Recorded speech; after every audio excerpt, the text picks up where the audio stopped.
ألا تعبدوا إلا إياه وبالوالدين إحسانا যেখানে নবীকে আল্লাহ পাক নিজের জীবনকে উৎসর্গ করে দেয়, যেখানে নবীকে আল্লাহ পাক রাহমাতুল লিল আলামিন হিসেবে সৃষ্টি করেছেন, সেই নবী পিতামাতার এই হকের ক্ষেত্রে বললেন যে ব্যক্তি নাকি পিতামাতার হকগুলোকে আদায় না করবে, পিতামাতার আনুগত্য না করবে, পিতামাতার খেদমত না করবে, সেই ব্যক্তির ধ্বংস হোক। এটা কিন্তু অনেক বড় হুঁশিয়ার। সম্মানিত হাজিরিন, এরপর তিনি বললেন আলাম ইয়াদখুলুল জান্নাহ, এবং দুনিয়ায় থেকে যে ব্যক্তি নাকি জান্নাতে প্রবেশ করতে পারবে না। মুহাদ্দিসিনে কেরাম এই হাদিসের ব্যাখ্যায় লিখেছেন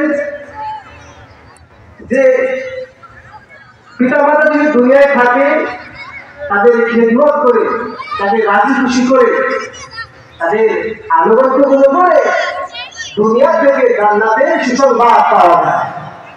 এই জন্য আমাদের উচিত আমাদের পিতামাতা থাকলে তাদের খেদমত করে জান্নাতের উঁচু মাকাম অর্জন করা। আল্লাহ পাক সকলকে তৌফিক দান করুন।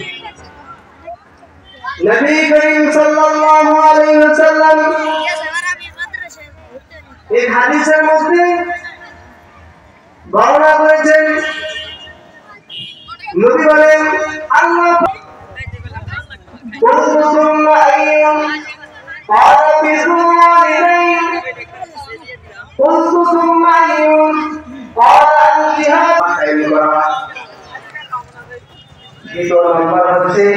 আল্লাহ তাআলার কাছে সবচেয়ে প্রিয় হচ্ছে বিরুল ওয়ালিদাইন, পিতামাতার খেদমত করা। আল্লাহর কাছে সবচেয়ে প্রিয় হচ্ছে সঠিক সময় নামাজ কায়েম করা। দ্বিতীয় পর্যায়ে নবী বলেন আল্লাহ তাআলার কাছে সবচেয়ে প্রিয় হচ্ছে পিতামাতার খেদমত করা। তৃতীয় পর্যায়ে উত্তম করার জন্য নিজের জীবনকে উৎসর্গ করে দেয়। সেই সমস্ত রহমতের ফেরেশতাদেরকে বলে, ও আমার রহমতের ফেরেশতা, তারা আমার কাছে কি চায়? আল্লাহ বলেন, ও আমার রহমতের ফেরেশতা, এই সমস্ত মানুষকে আমার আযাব থেকে এবং এই পিতামাতার খেদমত করতে হবে। তাকে আমার জান্নাত দেখেছে নাকি?